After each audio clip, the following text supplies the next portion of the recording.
للتوحید اور حراست توحید پر بعض چیزیں ذکر کی تھی. اس میں کوئی شک نہیں ہے کہ اس کائنات کی بنا کا مقصد وہ اللہ رب العزت کی توحید ہی کا مسئلہ ہے. تمام انبیاء کرام کی دعوت حق کا اور مشن وہ اللہ رب العزت کی توحید ہی کا مسئلہ ہے. اور تمام آسمانی کتابیں، صحائف میں بھی مرکزی اور اہم مسئلہ، مقصودی مسئلہ وہ اللہ رب العزت کی توحید ہی کا ہے.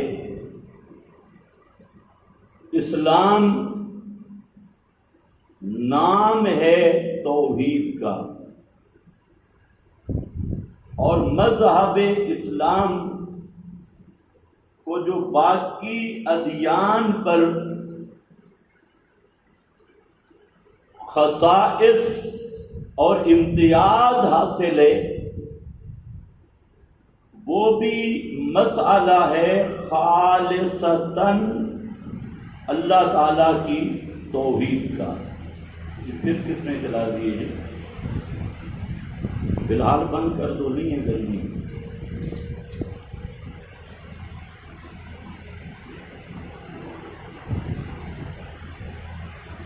یہ مسئلہ جتنا اہم اور عظیم ہے، اتنا ہی یہ مسئلہ مظلوم اور قلیل بھی ہے. ہر مسئلہ پر آپ کو تحریکیں ملیں گی، جذبات ابھارنے کے ذرائع ملیں گے، نوٹ بھی ملیں گے، ووٹ بھی ملیں گے. لیکن یہ وہ مسئلہ ہے کہ جس کو بیان کرنا اور جس کو اختیار کرنا یہ انتہائی مشکل ہے. اس لیے جو لوگوں کی توجہات کو حاصل کرنا چاہتے ہیں اور اپنا پروٹوکول اور نوٹ اور ووٹ کے لیے محنت کرتے ہیں، وہ بڑے سمجھدار لوگ ہیں. انہوں نے کبھی توحید کا عنوان نہیں رکھا. سمجھدار سے مراد دنیا کے اعتبار سے بڑے ہوشیار ہیں. انہوں نے اپنی تحریک کو توحید کے نام سے نہیں چلایا. اور عنوان ہوں گے. مثلا جو سب سے زیادہ سمجھدار ہوگا وہ کسی شخصیت کے نام پہ تحریک کو چلائے گا، شخصی ناموں کی، کیونکہ یہ بات بالکل واضح ہے کہ ہر نام پر، شخصی ناموں پر پبلک اکٹھی کرنا آسان ہے، لوگوں کے جذبات سے کھیلنا آسان ہے، لیکن خالصتاً مسئلہ توحید بیان کرنا تو یہ صرف دوسرے دشمن نہیں بنتے، سب سے پہلے اپنوں سے نبٹنا پڑتا ہے. ہر طرف سے مخالفت کے طوفان آتی ہیں، اور مشرکین کی طرف سے بھی اور اندر کے غداروں کی طرف سے بھی اور منافقین کی طرف سے بھی. اس لیے سب سے مشکل ترین کام ہے مسئلہ توحید کو صحیح طور پہ بیان کرنا. یہ اللہ تعالیٰ کی توفیق کے بغیر ناممکن ہے. اس لیے قرآن کریم نے نبی کریم صلی اللہ علیہ وسلم کی بڑی عظمت بیان کی، بڑی شانیں بیان کی، اوصاف اور صفات بیان کیے. لیکن جب آپ کی یہ شان اور صفت ذکر کی گئی کہ آپ توحید کے داعی ہیں، داعین الی اللہ، یہاں پر قرآن کریم ایک کلمہ لایا بِإِذْنِهِ، داعین الی اللہ بِإِذْنِهِ.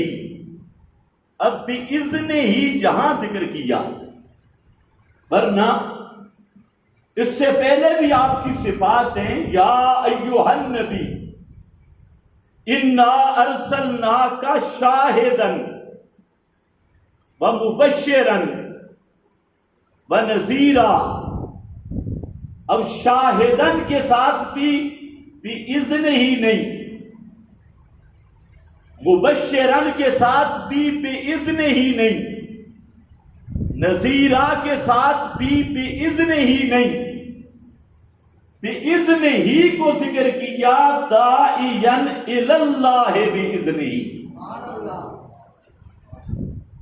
کہ آپ توحید کے داعی ہیں اور اللہ کی توفیق سے توحید کے داعی ہیں. یہ مسئلہ نہ ہر مولوی کے بس کا کام ہے، نہ ہر خطیب کے بس کا کام ہے، نہ ہر صوفی کے بس کا کام ہے، اور نہ پیروں کے بس کا کام ہے. یہ صرف ان فقیروں کے بس کا کام ہے جن کو اللہ اس مسئلے کے لیے چن لے. حضرت یوسف نے تقریر کی، بڑی زبردست تقریر. آدمی آئے خواب کی تعبیر پوچھنے،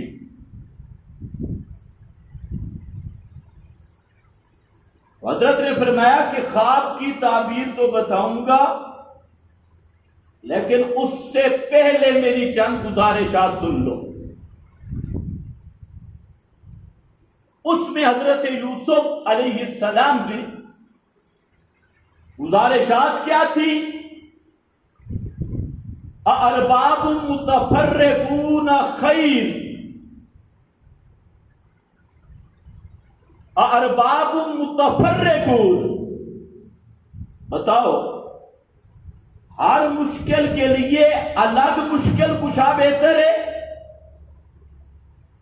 ہر حاجت کے لیے الگ حاجت روا بہتر ہے، یا صرف اکیلا اللہ جو ہر مشکل کا مشکل کشا ہے، ہر حاجت کا حاجت روا ہے، وہ بہتر ہے؟ بڑا مسئلہ بیان کیا، لیکن ساتھ ایک جملہ جو آپ کو سنانا چاہتا ہوں حضرت یوسف کا، وہ مسئلہ توحید کا حوالہ دے کر فرماتے ہیں ذالک من فضل اللہ علینا، ذالک من فضل اللہ. یہ مسئلہ توحید کی سمجھ اور اس کا بیان، یہ اللہ کا فضل ہے ہم پر. ذالک من فضل اللہ. تمہیں بھی یاد ہے وہ اوپر بورڈوں پہ لکھا ہوتا ہے ھذا من فضل ربی، حرام کی کمائی کر کے لوٹ مار سود فراج سارا جمع کر کے اوپر لکھتا ہے ہاذا من فضل ربی، حالانکہ وہاں لکھنا چاہیے ہاذا من غضب ربی، یہ اللہ کا مجھ پہ غضب ہے کہ میں مر جاؤں گا، اور جب تک یہ حرام والا مکان باقی رہے گا مجھ پہ لعنت برستی رہے گی۔ کتنا بدبخت انسان ہے کہ سب حرام، لوٹ مار، سود، جھوٹ، فراڈ، پیسہ جمع کیا، بنگلہ بنا دیا۔ اب یہ بنگلے کے اندر کتنا رہے گا؟ یہ چلا جائے گا، بنگلہ باقی ہے، اور جب تک وہ بنگلہ نفع پچھلے عیش پچھلے کر رہے ہیں اور لعنت کا طبق اس کے گلے میں پڑا ہوا ہے، لیکن کبھی سوچا بھی نہیں۔ اور ایک وہ خوش نصیب ہے کہ جس نے مسجد یا مدرسہ بنایا،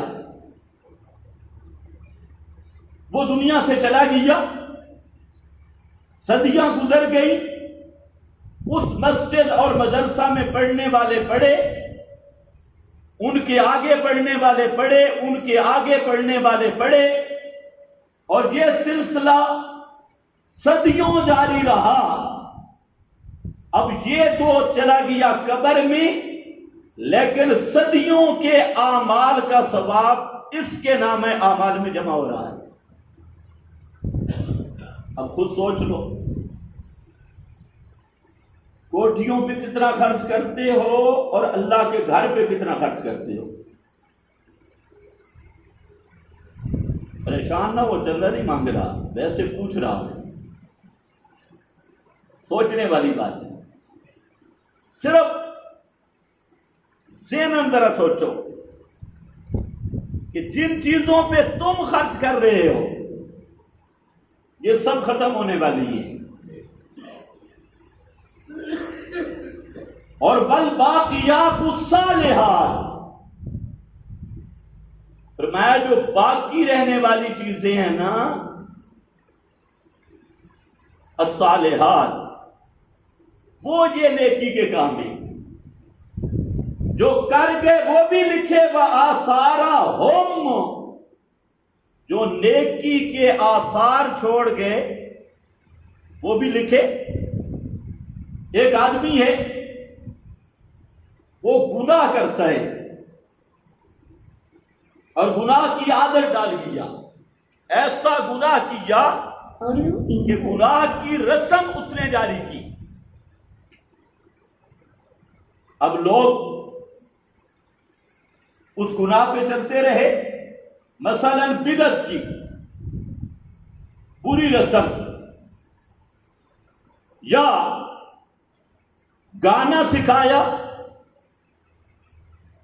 یا کوئی اور بری عادت کی طرح ڈال کے چلا گیا، فیس بک پر گندگی کی نیٹ پہ ڈال دی۔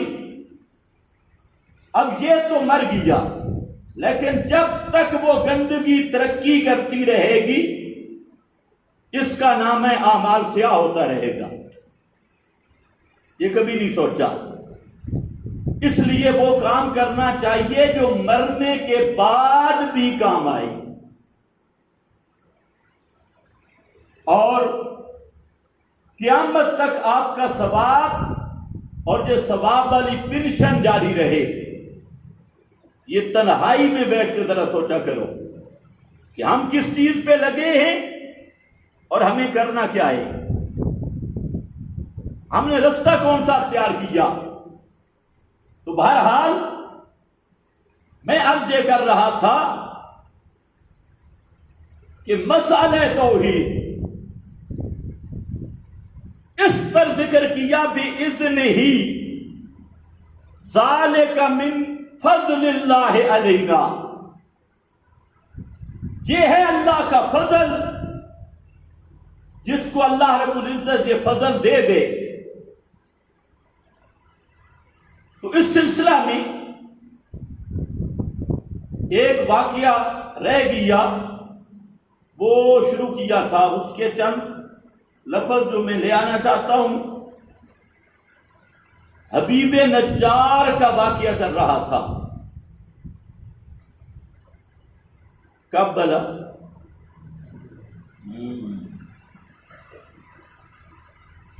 کہ توحید کی تائید پر کیا ملتا ہے؟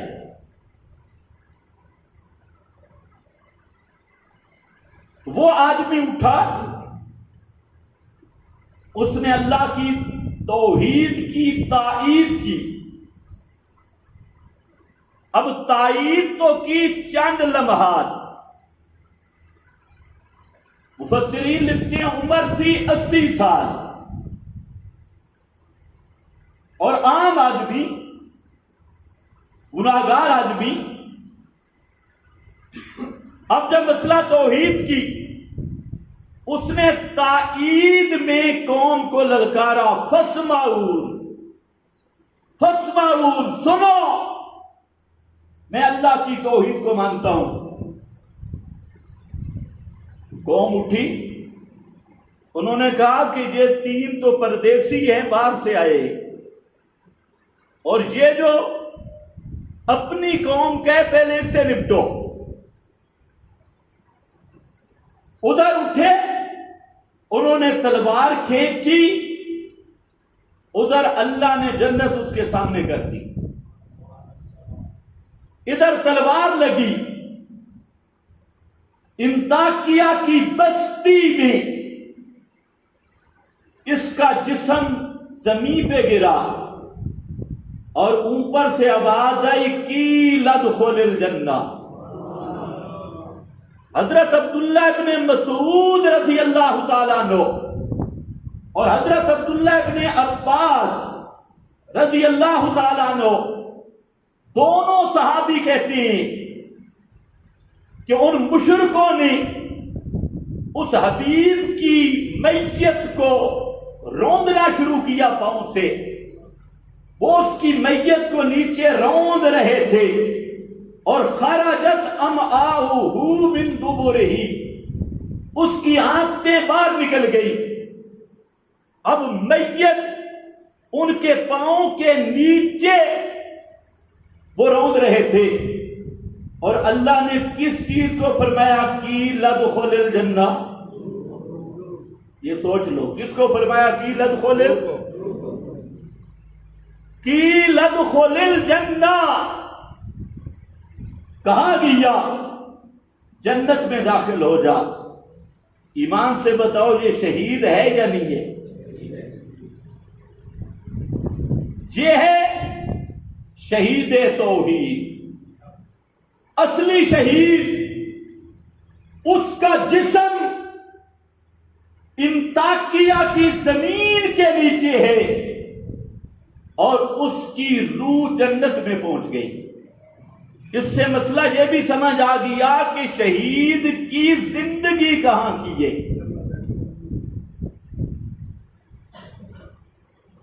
آج کچھ مولوی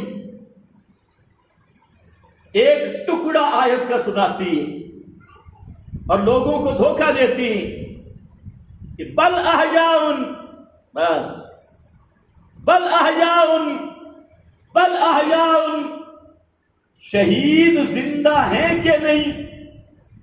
یہاں بنیاد ہے کہ زندہ ہیں. اچھا، پھر نبی زندہ نہیں ہو سکتے؟ پھر ایک اور ٹولہ اٹھا، اس نے کہا شہید زندہ ہیں یا نہیں؟ جو تلوار کے شہداء ہیں وہ زندہ ہیں، اور جو محبت کے شہید ہیں وہ بھی زندہ ہیں.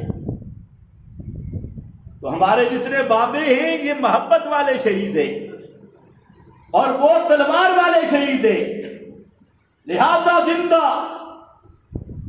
ہم کہتے ہیں بھلے مانسو، پہلا تم نے فراڈ یہ کیا کہ یہ تو لوگوں کو بتاؤ کہ شہید کی زندگی ہے کہاں کی. آدھی بات کی، اور باقی فراڈ. پوری آیت کا ترجمہ کر کے بتاؤ شہید کہاں زندہ ہے. آگے ہوتی ہے قوم، سبحان اللہ. تم تو قرآن پر بھی نہیں بولتے نا. وہ ایک مولوی صاحب تقریر کر رہا تھا, وہ میرے بارے میں کہتا ہے کہ اس نے ہمیں مشرک کہا. آگے ساری عوام بولی, انہوں نے کہا بے شک.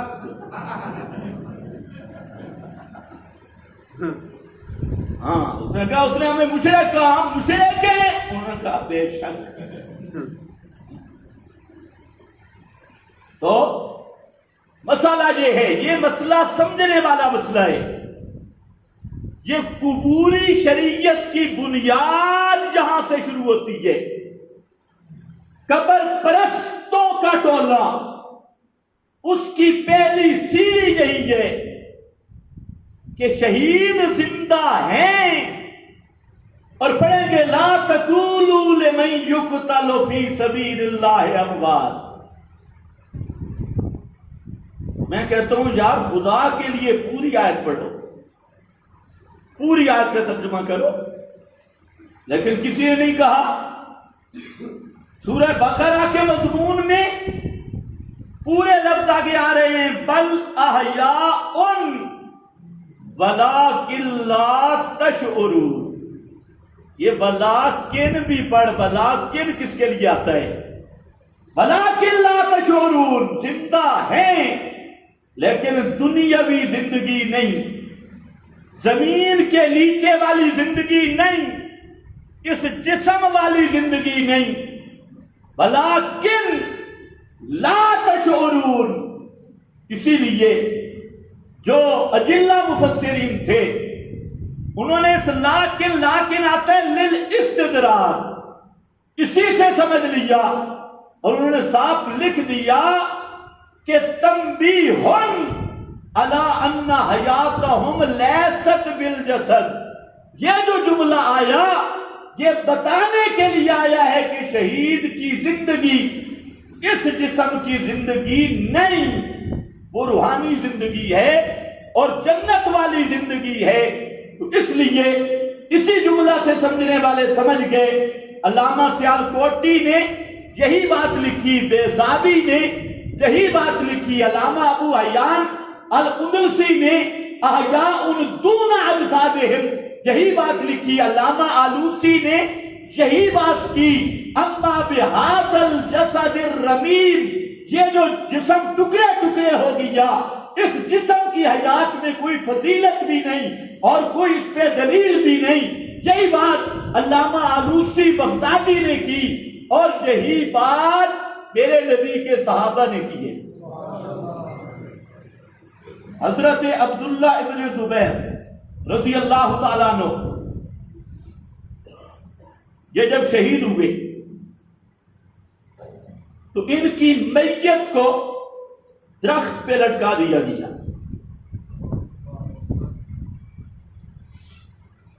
حضرت عبداللہ ابن عمر رضی اللہ تعالیٰ عنہ وہ آئے حضرت اسماء کے پاس, اور وہاں آ کر انہوں نے تعزیت کی. حضرت اسماء پریشان تھی کہ ان کی لاش سامنے لٹکی ہوئی تھی درخت پہ. تو حضرت عبداللہ ابن عمر نے جملہ کہا, فرمایا ان ہذہ جثۃ, یہ جو سامنے لٹکا نظر آ رہا ہے یہ بے جان جسم ہے. ہذہ جثۃ فإن الأرواح عند اللہ فی السماء, جو روحیں ہیں وہ تو جنت میں پہنچ گئی تھی, اس لیے جسم سے پریشان نہ ہو. یہ تو جثۃ, نور الحسن شاہ صاحب نے معنی کیا بے جان لاشا, بے جان میت ہے. یہ کس نے کہا؟ حضرت عبداللہ ابن عمر رضی اللہ تعالی عنہ نے. خیر بہرحال مضمون لمبا ہو جائے گا, تو فرمایا کی لدخل الجنہ, یہ بنیاد ذہن میں رہے. شہید کی زندگی برحق ہے, شہید کی حیات برحق ہے, لیکن وہ حیات زمین کے نیچے والی نہیں, اس جسم والی نہیں, زمین پہ آنے والی نہیں, زمین کے نیچے رہنے والی نہیں. ان کی حیات کو 40 حدیث میں محمد مصطفیٰ نے بیان کیا کہ ان کی حیات کا مطلب یہ ہے ان کی ارواح جنت میں ہیں اور جنت کا رزق کھاتی ہے، جنت کی نہروں سے سیراب ہوتی ہے اور جنت کی تلذذات تنعمات سے لطف انداز ہوتی ہے۔ یہ اللہ کے محبوب نے 40 احادیث میں اس مضمون کو ذکر کیا اور قرآن نے بھی کہا عند ربہم یرزقون۔ یہ آل عمران میں پھر لایا عند ربہم یرزقون۔ کیا معنی عند رب کا؟ فرمایا وقیل ادخل الجنہ۔ کتنا صاف مسئلہ ہے۔ تو شہید کہاں زندہ ہے؟ اونچے ذرا بولو، شہید کہاں زندہ ہے؟ جنت میں۔ شہید کی شان زیادہ ہے یا نبیوں کی؟ شہید جنت میں زندہ تو انبیاء بطریق اولا جنت میں زندہ، اور امام الانبیاء سب سے اعلیٰ حیات کے ساتھ جنت میں زندہ۔ لوگ تمہیں کہیں گے یہ حیات نہیں مانتے، ان سے پوچھو پاگلو ہمارے تو نام میں بھی حیات ہے پھر بھی تمہیں شرم نہیں آتی؟ کہتے حیات نہیں مانتے، ہم حیات وہ مانتے ہیں جو قرآن کہتا ہے، اور قرآن نے کیا کہا؟ وَلَلْآخِرَةُ خَيْرٌ لَكَ مِنَ الْأُولَى۔ میرا پیغمبر آپ کی اخروی حیات وہ دنیاوی حیات سے بہتر ہے، آخرت والی حیات دنیاوی حیات سے بہتر ہے۔ اور جب آپ کو کہا گیا ان اللہ خیر عبدا، اللہ رب العزت نے اکرامن اعزازن یہ چناؤ دیا کہ میرے پیغمبر دنیا میں رہنا چاہتا ہے، پسند کرے گا۔ اللہ کو پتا تھا میرا محبوب میری جنت کے پڑوس کو پسند کرے گا، لیکن اعزازن اکرامن یہ سوال کیا گیا دنیا میں رہنا چاہتا ہے یا آخرت کی طرف آنا چاہتا ہے؟ تو اللہ کے محبوب نے فاختار الآخرہ، فاختار الآخرہ، آپ نے دنیا کے مقابل میں اخروی حیات کو پسند کیا۔ لیکن ان بیچاروں کی قسمت، یہ کبھی کہتے ہیں دنیاوی دنیاوی۔ اس دن اخبار پہ تھا کہ اللہ فلاں نے حضرت صاحب کو جنت الفردوس میں جگہ دے۔ میں نے کہا بے ایمانو، تم تو رسول کو جنت الفردوس میں دینے کے لیے تیار نہیں ہو، اپنے پیر کو کہتے ہو، مولوی کو کہتے ہو کہ فلانے کو مرنے کے بعد جنت الفردوس ملے، اور خود محمد مصطفیٰ کے لیے قائل نہیں۔ پڑھ لینا، اللہ فوراً اس کو جنت الفردوس میں پہنچا دے۔ جب ہم کہتے ہیں کہ محمد مصطفیٰ کی مبارک روح وہ رفیق اعلیٰ اور جنت الفردوس کے بھی اعلیٰ مقام پہ ہے، اوسط الجنہ میں ہے، اعلی الجنہ میں ہے، جنت کے مکانوں میں سے بھی سب سے اعلیٰ افضل مقام وہ روح محمد مصطفیٰ کا ہے۔ اس وقت تمہیں تکلیف ہو جاتی ہے اور تمہارا کوئی کوڈی شوڈی مرے، اس کے بارے میں تم کہتے اللہ اس کو کروٹ جنت الفردوس کو جا۔ حالانکہ بدتی جنت نہیں جا سکتا، چاہے جتنا نیک بدتی ہو، کعبہ کے رب کی قسم بدتی جنت نہیں جا سکتا، جتنے زور لگا لو۔ جنت میں کوئی جائے گا جو میرے نبی کی سنت کا متبع ہوگا، بدعت سے متنفر ہوگا، شرک سے متنفر ہوگا۔ خیر آؤ، وقت ہوتا ہے بڑا تھوڑا، کہیں اور لین نہ نکل جائے۔ وہ پہنچا جنت میں، سبحان اللہ، جسم زمین پہ اور روح جنت میں۔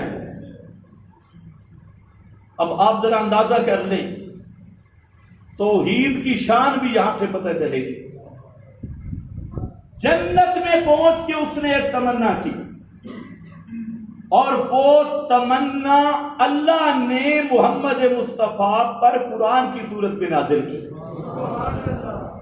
وہاں کی خبر آ گئی کہ وہ 80 سالہ بوڑھا وہاں پہنچ کر اس نے کیا کہا؟ اللہ نے فرمایا قال یا لیت قومی، قال یا لیت قومی، فرمایا ہائے میری بھولی قوم، کملی قوم، انہوں نے مسئلہ سمجھا ہی نہیں.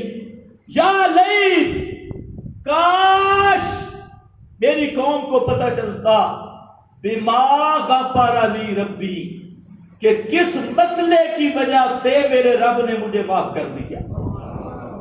بما غفر لی ربی، یہ قرآن کیوں بتا رہا ہے؟ وہ جنت میں پہنچ کے یہ تمنا کر رہا ہے تم تو دنیا میں بیٹھے ہو، آج اسی توحید کے مؤید بن جاؤ. یہ توحید کی قیمت بتائی جا رہی ہے کہ جنت میں پہنچ کے بھی کہتا ہے یا لیت قومی یعلمون بما غفر لی ربی. سارا مزہ اس بات میں ہے کہ کس مسئلہ کی وجہ سے میرے اللہ نے میرے 80 سال کے گناہ بھی معاف کر دیے، اور صرف گناہ نہیں معاف کیے، وَجَعَلَنِي مِنَ الْمُكْرَمِينَ، اور مجھے مکرمین عزت والے لوگوں میں میرا شمار کر دیا.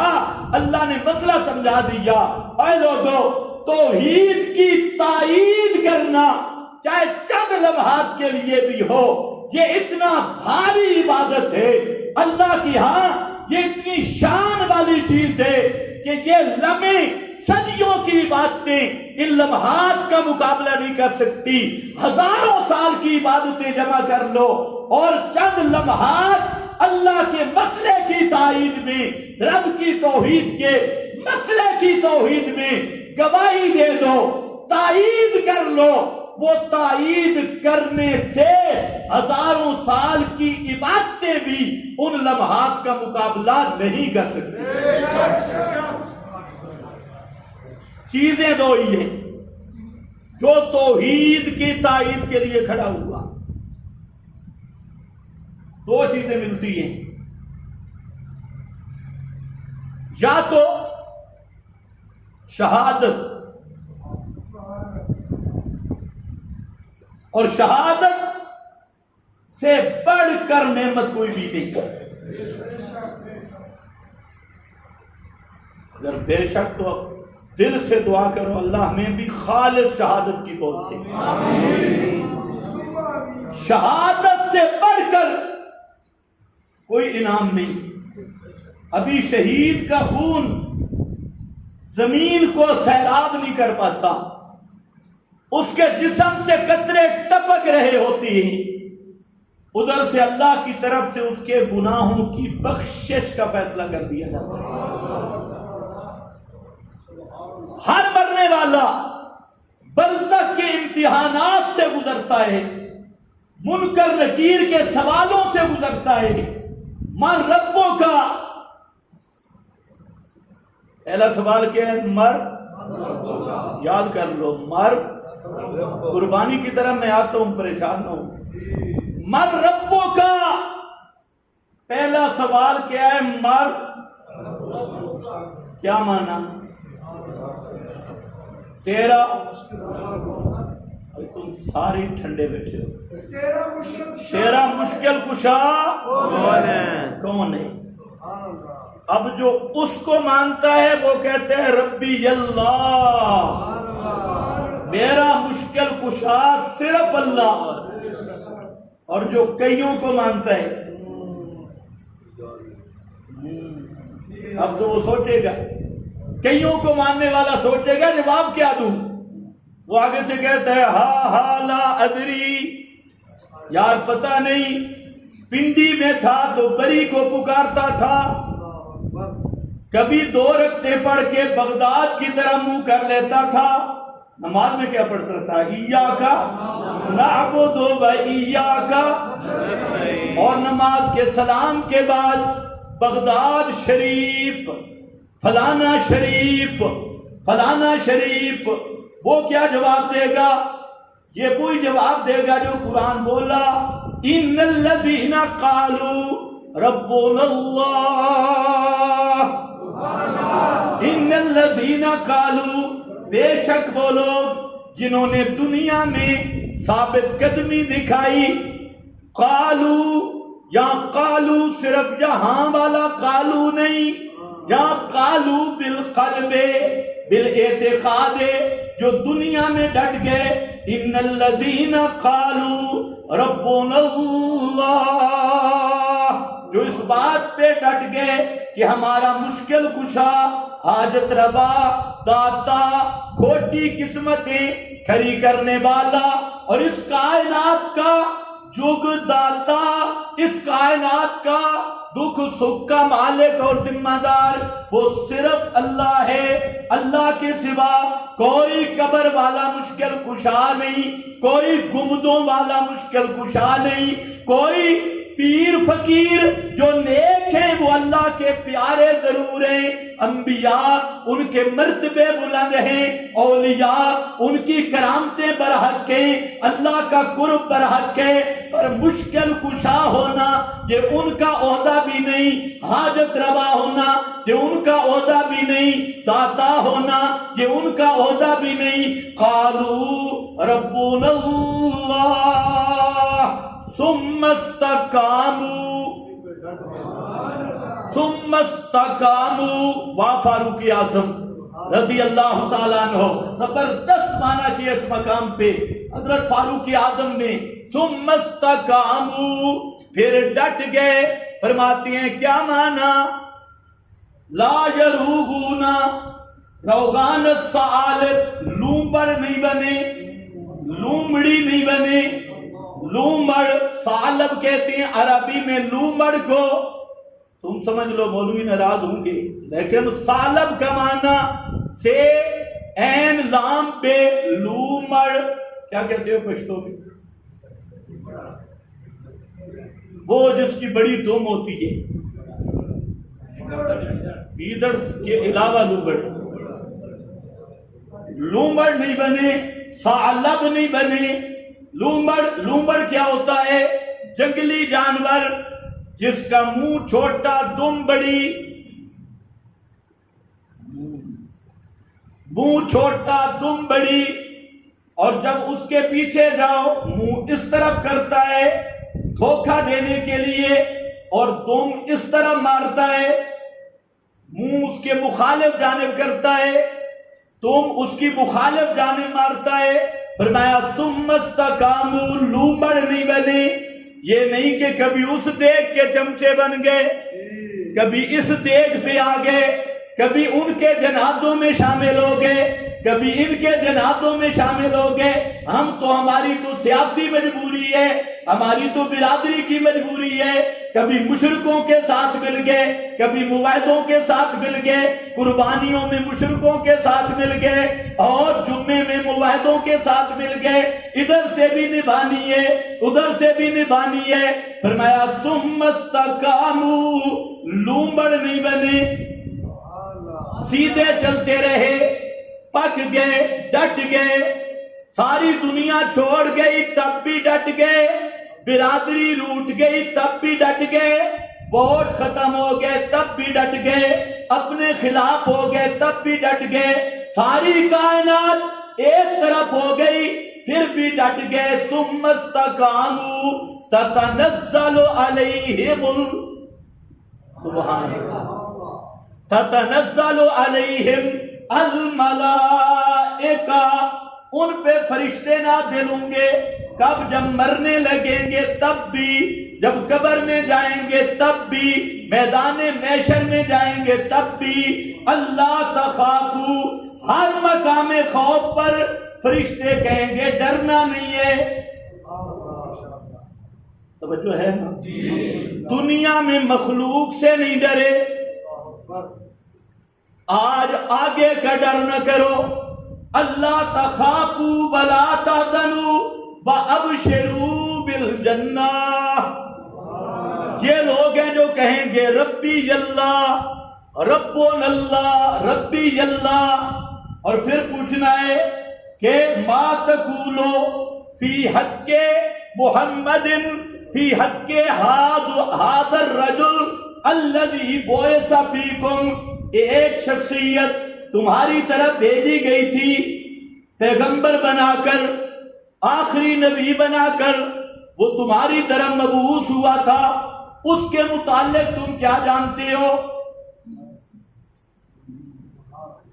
دوسرا سوال یہ ہوگا، حضرت محمد مصطفیٰ صلی اللہ علیہ وسلم اب جو سنت پہ ڈٹا رہا اور بدعت کا مقابلہ کرتا رہا، رسموں کے مقابلہ میں میرے نبی کی سنت پہ ڈٹ گیا، اس کو تو دل گواہی دے گا کہ وہ کون ہے؟ نبی محمد صلی اللہ علیہ وسلم۔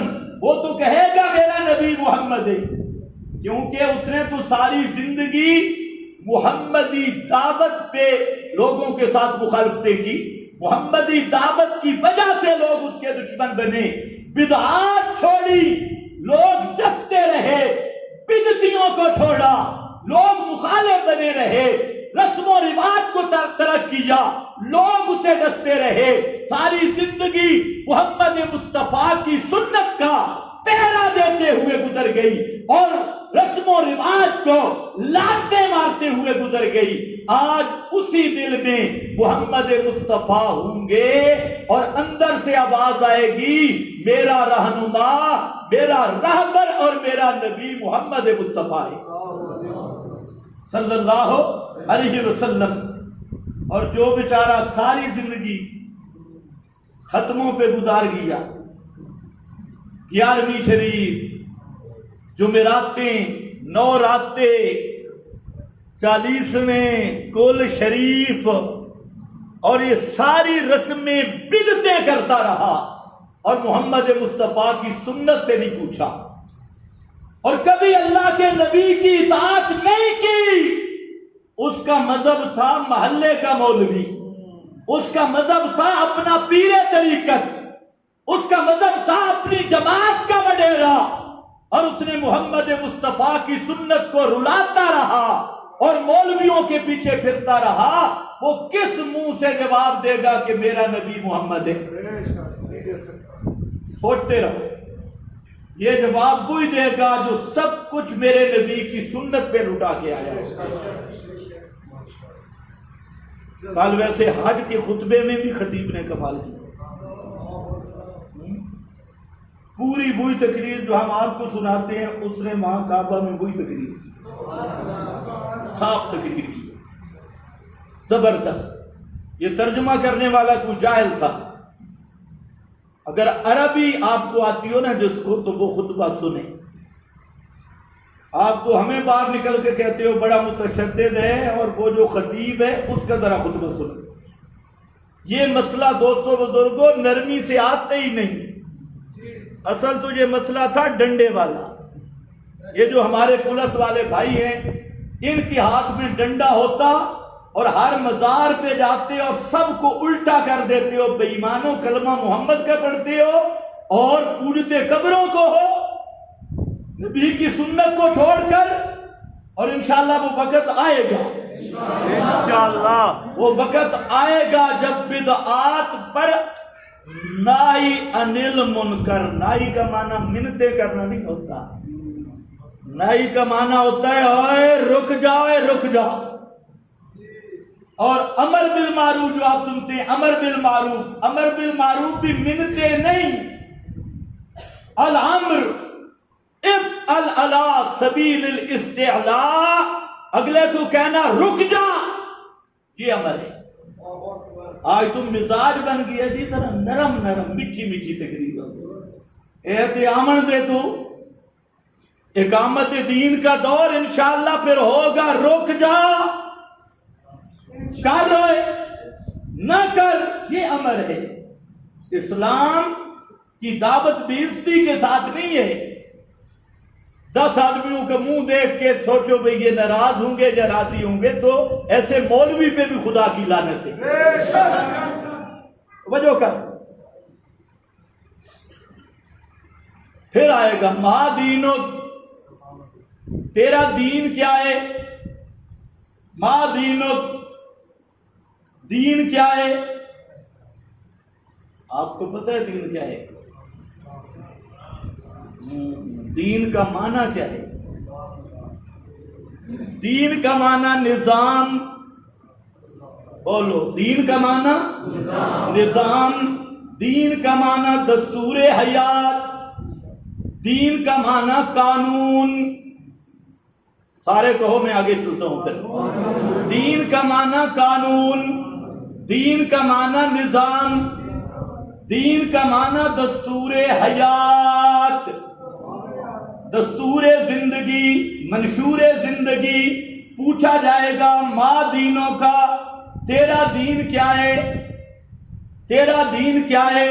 اب جو نظام محمدی کو ماننے والا ہے، قانون محمدی کو ماننے والا ہے اور نظام اسلام کا وفادار ہے، وہ کہے گا دینی الاسلام، میں اسلامی نظام والا ہوں، اسلامی دین والا ہوں.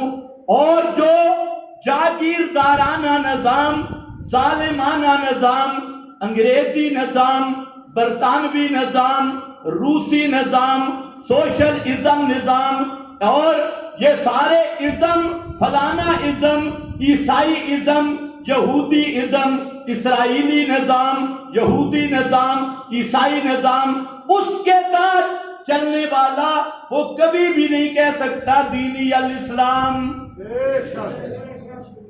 طاغوت کا پجاری کبھی نہیں کہہ سکے گا دینی الاسلام. یہ وہ کہے گا جس کے دل میں اسلامی نظام کی اہمیت ہوگی. ہے بہرحال واپس آ جاؤ. سبحان اللہ. مطلب ہے تائید توحید.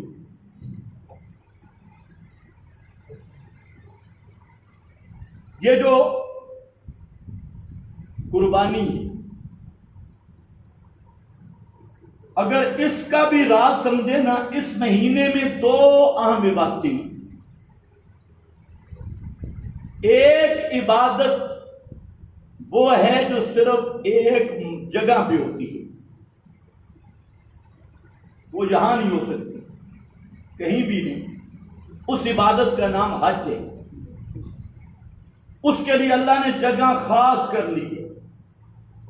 یہ جگہ ہے اور یہ کرنا ہوگا، اور اس کے لیے مکہ مکرمہ ہے.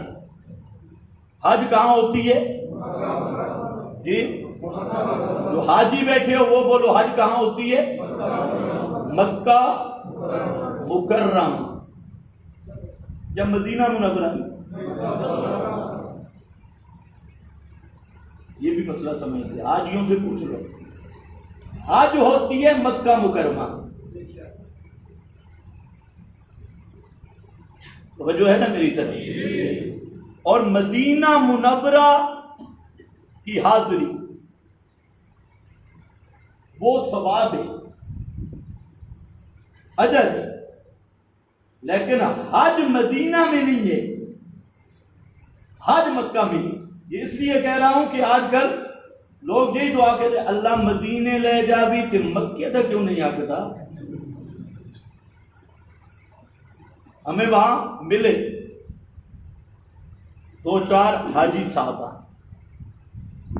کہتے ہیں آپ مدینہ شریف گئے؟ میں نے کہا ہم جائیں گے انشاءاللہ. کہتے ہیں مزے تو ادھر ہے، ادھر تو چیز ہی کوئی نہیں. یہ مسجد حرام میں کرتے، ادھر تو چیز ہی نہیں، مزے تو مدینہ میں ہی. مدینہ میں وہی کمپنی مل گئی. جنت البقیع سے واپس آتے ہوئے وہاں شرطوں کے ہاتھ میں ڈنڈے تھے، ہر جگہ پہ بورڈ لگے تھے، اور وہ جو مشرک لط تھا، بلی کو دیکھو نا تو ہر برتن میں وہ لسان مبارک پھیرتی ہے چٹنے آستے. جڑا قبراں دا چٹو ہوے، جس نے پاکستان کی قبریں چٹی، وہ جھکتا ہے تو وہ پیچھے سے ڈنڈا لگاتے ہیں آگے. خیر ان کو بھی کوئی ایسے وہ کوئی فوٹو چھوٹو بنانے لگے تو عربی فوجی پڑ گئے ان کو. تو جب گیٹ سے گزرنے لگے نا تو یار سنا پڑا تھا مدینہ مدینہ ہوگا لیکن لاہور لاہور، مدینہ ہوگا لیکن لاہور لاہور. ادھر تو سارے وہابی ہیں. حج ہوتا ہے مکہ میں، باقی رہ گیا مدینہ. مدینہ کی زیارت ثواب دی. اس پر انشاءاللہ میں مستقل جو بھی بیان کروں گا. مدینہ کی زیارت سعادت دی. کیوں؟ مدینہ میرے نبی کا شہر ہے، میرے پیغمبر کا شہر ہے، اور میرے نبی کی جماعت کا شہر ہے، اور اسلام کا عظیم مرکز ہے. اور وہ جو مسجد نبوی ہے، پیغمبر کریم کی مسجد، جب وہاں جا کے آدمی سوچتا ہے کہ یہ وہ مسجد ہے، اس ٹکڑا سے پوری دنیا میں انقلاب آیا.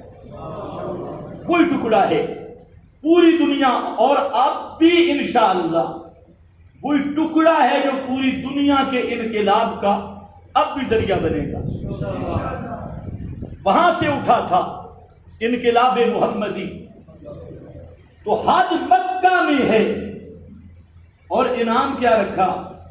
جو صحیح العقیدہ آدمی وہاں حج کرتا ہے، پیسے بھی حلال ہو، عقیدہ بھی حلال ہو، اور نیت بھی صاف ہو. اللہ کے رسول نے فرمایا حج سے اس طرح واپس آتا ہے کہ گویا آج اس کی ماں نے اسے بطن سے جنم دیا. کوئی گناہ نہیں رہتا. ولدت امہ آجنا. اور کرنا کیا ہے؟ سبحان اللہ. یہ بخشش بھی ہوتی ہے. کیوں؟ کہ پہلا کام حج میں کیا ہوتا ہے؟ احرام. حج میں پہلا کام کیا ہے؟ احرام. اور احرام سے کیا پڑھنا شروع کرتے ہو؟ لبیک اللہم لبیک لا شریک لک ان الحمد والنعمت لک لا شریک لبیک لا شریک لک. یہ بار بار بول ہوتا ہے لا شریک لک لا شریک لک. اسی توحیدی جملوں کی وجہ سے اور انہی توحیدی جملوں کے ساتھ پھرتا ہے، توحیدی عقیدے کے ساتھ پھرتا ہے، تو اللہ رب العزت اس کے سارے گناہوں کو معاف کر دیتے ہیں. دوسری چیز ہے جو وہاں نہیں جا سکے، اللہ نے ان کو بھی محروم نہیں کیا. ایک تو وہاں پہنچ گئے، جو نہیں جا سکے ان کے لیے پوری دنیا میں ایک عبادت رکھ دی، قربانی. اس کے لیے کوئی جگہ نہیں مختص کہ اسلام آباد میں ہوگی، پنڈی میں نہیں ہوگی. پوری زمین پہ بسنے والے قربانی کی عبادت. اور اگر صحیح عقیدے کے ساتھ، سچے عقیدے کے ساتھ، حلال مال کے ساتھ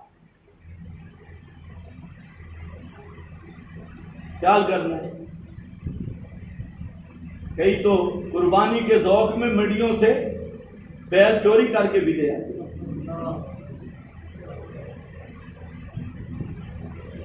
حلال مال ہو، طیب مال، اور عقیدہ بھی طیب، مال بھی طیب.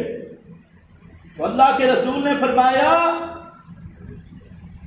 کہ جو جانور ذبح کر رہا ہے اس کے جسم پہ جتنے بال ہیں اللہ اس کو اتنیاں نیکیاں عطا کرے گا. کیا مانا؟ یہاں تو بہت بڑا اشکال ہے. جتنے بال ہیں کچھ لوگوں نے سمجھے ہی نہیں ہے، انہوں نے بالوں والے جانور تلاش کرنے شروع کیے. جتنے بال ہوں گے اتنی نیکیاں، یہ معنی ہرگز نہیں. یہ عربی کا قاعدہ ہے. ایک رات ام المومنین حضرت عائشہ صدیقہ رضی اللہ تعالی عنہا پوچھتی ہیں اللہ کے محبوب سے کہ اللہ کے محبوب مسئلہ بتاؤ، یہ آسمان صاف رات ہے اور ستارے بے شمار جگمگا رہے ہیں، آپ کی امت میں کوئی ایسا بھی ہے کہ جس کی نیکیاں ان تاروں کے برابر ہوں؟ آپ نے فرمایا ہاں، عمر وہ ہے کہ اس کی نیکیاں ان تاروں سے بھی بڑی ہیں، رضی اللہ تعالی عنہ۔ حالانکہ تاروں کو کون گن سکتا ہے؟ یہ تشبیہ دی بے شمار، جس طرح یہ تارے کسی گنتی میں نہیں آنے والے، اسی طرح فاروق اعظم کی نیکیاں بھی کسی گنتی میں نہیں آنے والی۔ بات آ گئی، تھوڑی سی سن لو۔ یہ جو تحفظ بنیاد اسلام بل آیا، یہ تو حقیقت ہے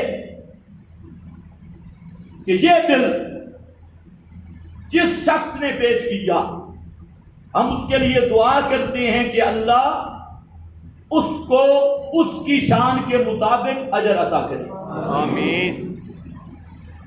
اس کے جذبے کے مطابق، اور اگر ایمان نہیں تو اللہ اس کو ایمان نصیب کر دے۔ بہت کام کی بات، لیکن ایک طبقہ وہ اس بل پر ناراض بھی ہے، اور میں حیران ہوں کہ ناراضگی کس بات پہ؟ کہتے ہیں ہم خلفائے ثلاثہ کو نہیں مانتے۔ یہ ساجد نقوی ہمارے حضرت مولانا کا بھائی، ہم ابو بکر عمر عثمان کو نہیں مانتے، یہ میڈیا پہ آ رہا ہے۔ تو میں نے کہا جو ابو بکر و عمر عثمان کو نہیں مانتا، ہم اسے مسلمان نہیں مانتے۔ ایش کر، ہم نے کم منت کی ہے تم مانو، اور یہ میرا مسئلہ نہیں، فقہ کی سب کتابوں میں لکھا ہے من انکر صحبت ابی بکر فہو کافر۔ تو کہتے ہیں مانتا نہیں ہوں، سب فقہا نے لکھا جو ابو بکر صدیق کی صحابیت کا منکر ہے وہ کافر ہے، وہ مسلمان نہیں۔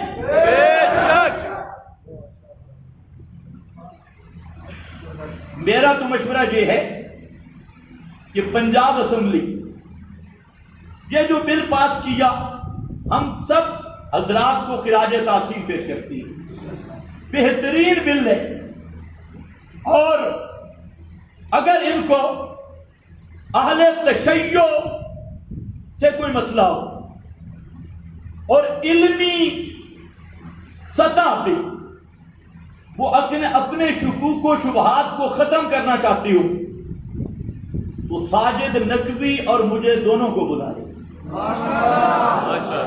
نعرہ تکبیر، اللہ اکبر۔ میں دیکھوں گا جو ابو بکر عمر عثمان کو نہیں مانتا وہ مسلمان کیسے ہے۔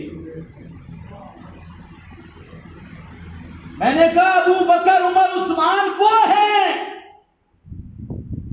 جن کو میرے پیر علی نے مانا ہے۔ تو کون ہوتا ہے نہیں ماننے والا؟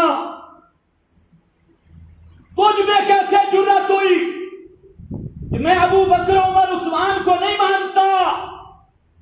اٹھا اپنی کتابیں بھی، کمی اٹھا لے، کمی کم سے آئی ہوئی حضرت علی المرتضیٰ نے ابو بکر صدیق کے ہاتھ پہ ہاتھ رکھ کے بیعت کیے۔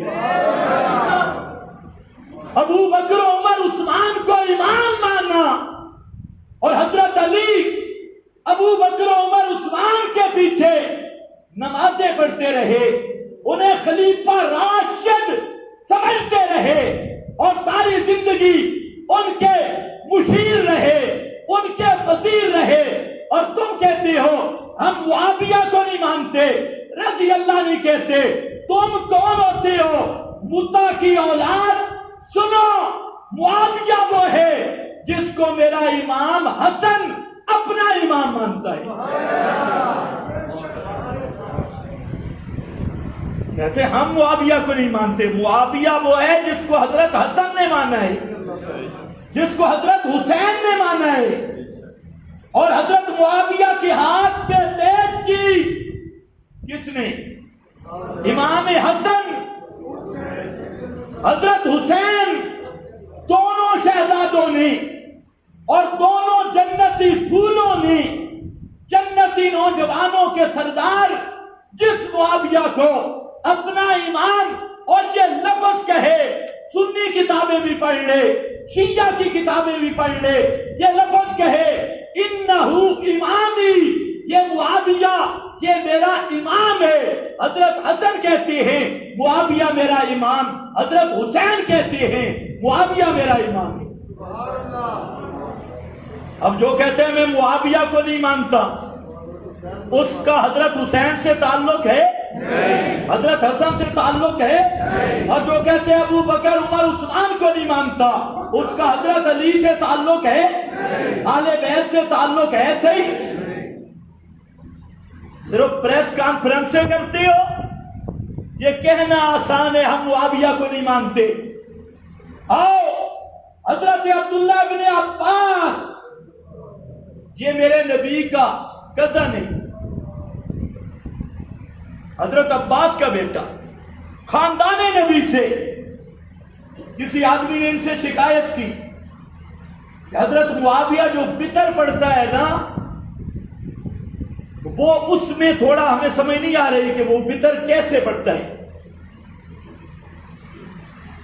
اس میں مسئلہ تھا 2 رکعتوں پہ سلام کا، ایک فقہی مسئلہ ہے۔ تو حضرت ابن عباس کو یہ شکایت پہنچی۔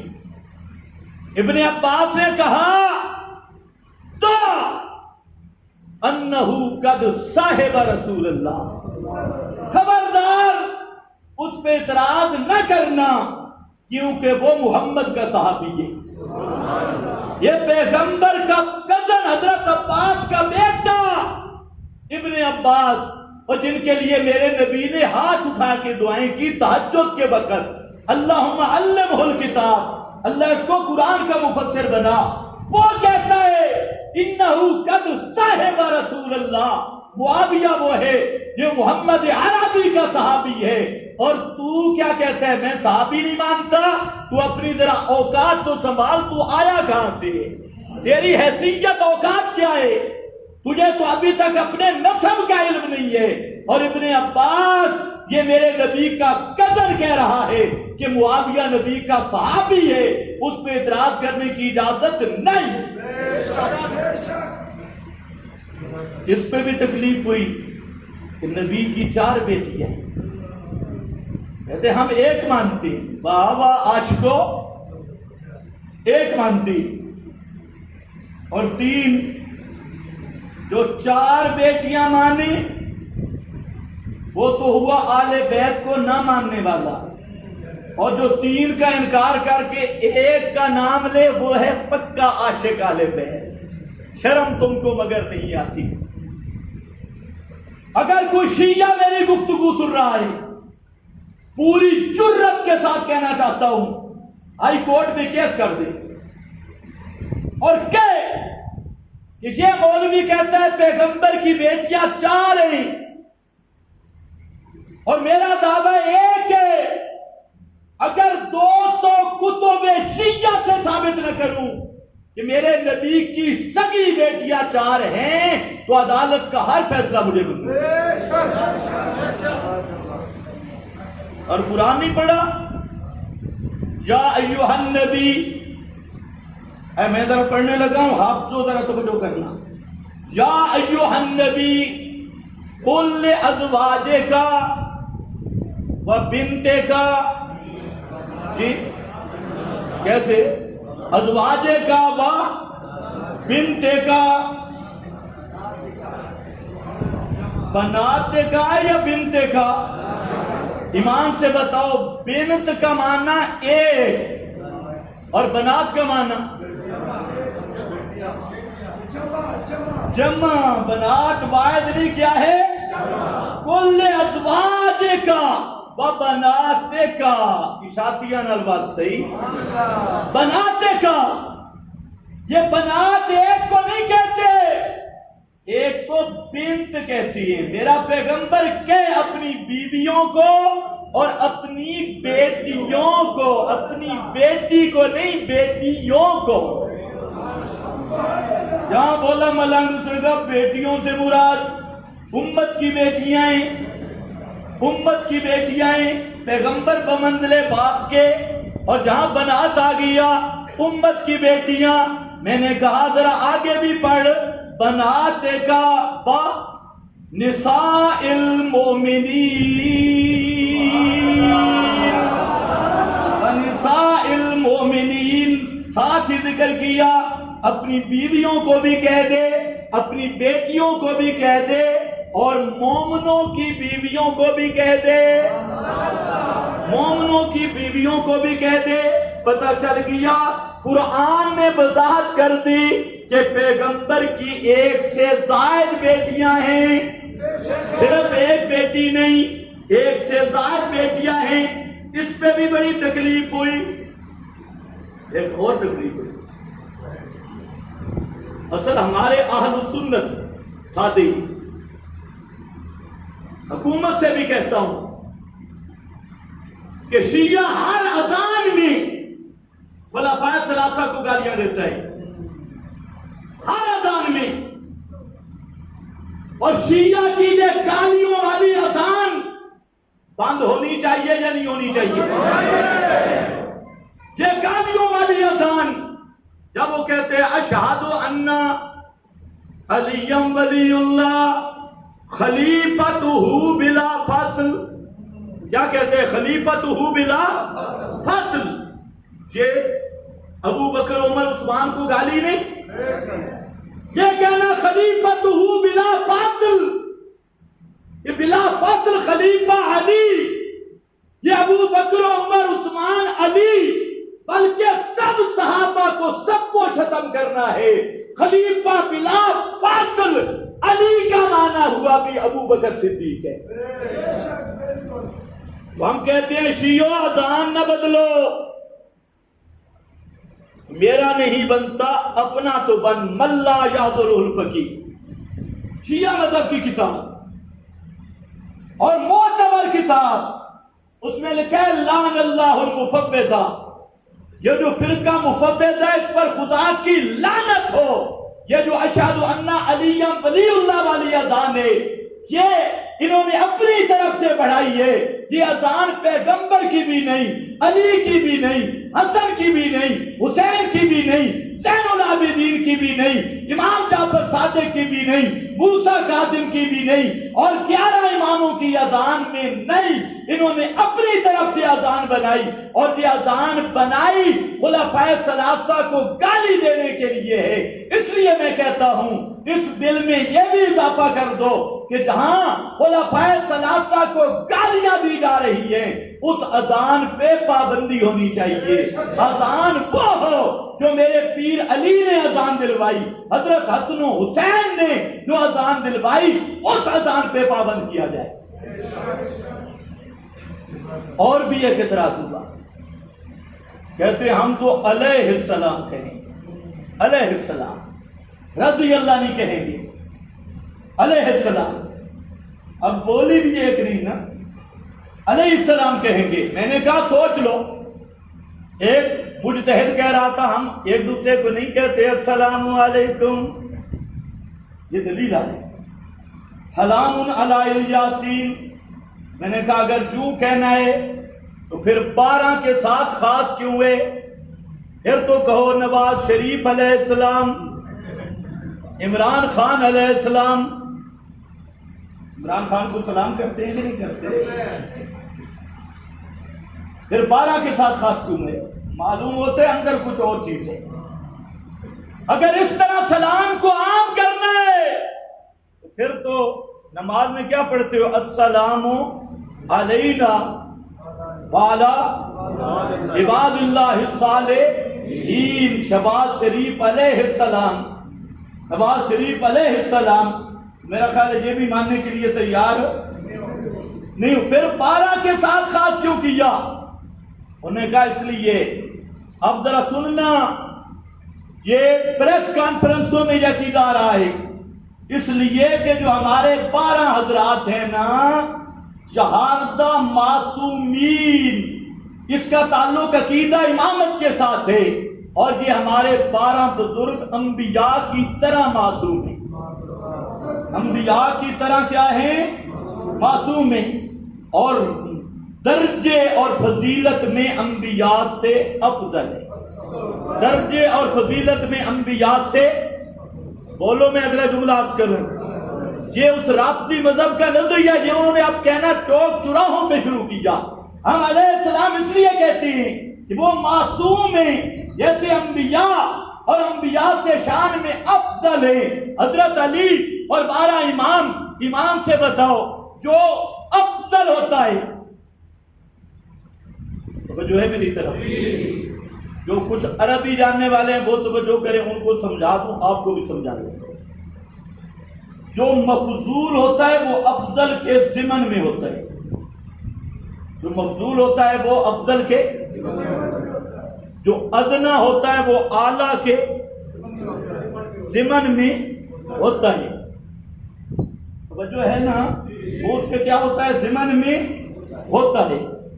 مرزا قادیانی نے ایک نبوت محمد مصطفیٰ کے بعد مانی. امامت کی شان ان کے نزدیک نبوت سے افضل ہے. اس نے ایک نبوت مانی، انہوں نے نبوت سے افضل 12 امام مانے. تمہیں پھر بھی کوئی سمجھ نہیں آئی. ان کے نزدیک نبوت افضل ہے یا امامت؟ امامت افضل ہے. اور مرزا قادیانی نے کیا مانی؟ نبوت. انہوں نے کیا مانی؟ اور نبوت سے بھی افضل. مرزا نے کہا کہ میں ایک بروزی نبی ہوں، ذلی نبی ہوں، محمد مصطفیٰ کے تابع ہو کر پھر میں نبی ہوں. انہوں نے کہا تو ایک ہے، ہمارے 12 امام یہ نبیوں سے بھی افضل ہے، نبیوں کی طرح معصوم ہیں. امام سے بتاؤ، اگر نبیوں کی طرح امام معصوم ہیں اور شان اور مرتبے میں نبیوں سے افضل ہیں، تو مرزا قادیانی ایک نبوت مان کر ختم نبوت کا منکر ہے، اور یہ 12 امام نبیوں سے افضل بعد محمد مصطفیٰ کے مان کر کیا یہ ختم نبوت کے قائل بن سکتی ہیں؟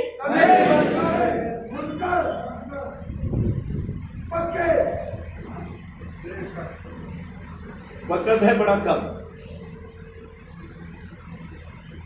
واپس آ جاؤ. حضرت ابراہیم نے قربانی آ رہی ہے. حضرت ابراہیم نے کیا بیان کیا؟ جب مسئلہ ٹھوک بجا کے بیان ہو گیا نا، آخر پہ ایک دعا کی، وَاجْعَلْ لِي لِسَانَ صِدْقٍ فِي الْآخِرِينَ.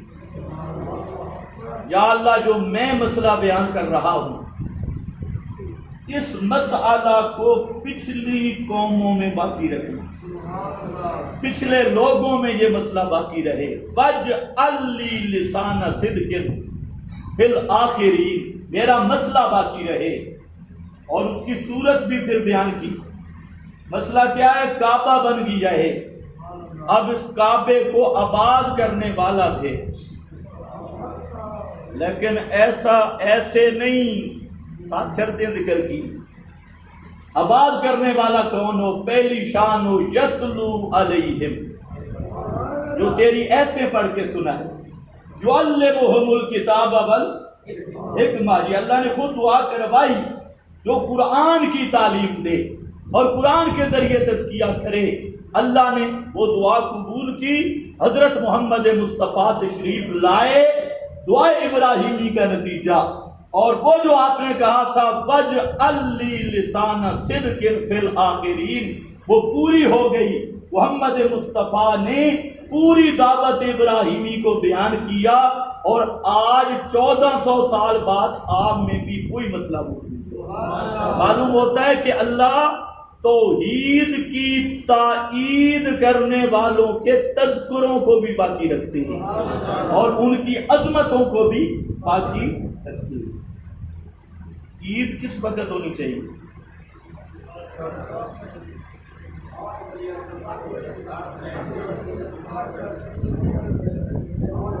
عید انشاءاللہ العزیز ٹھیک 7 بجے جماعت کھڑی ہو جائے گی، اور انشاءاللہ اگر آپ ٹائم پہ تشریف لائے 6 بجے بیان شروع ہو جائے گا، اور 7 بجے فکس ہے۔ اگر آپ لیٹ آئیں گے بیان کرنا ضروری نہیں، جماعت ہوگی 12، تو 7 بجے انشاءاللہ فکس جماعت ہوگی۔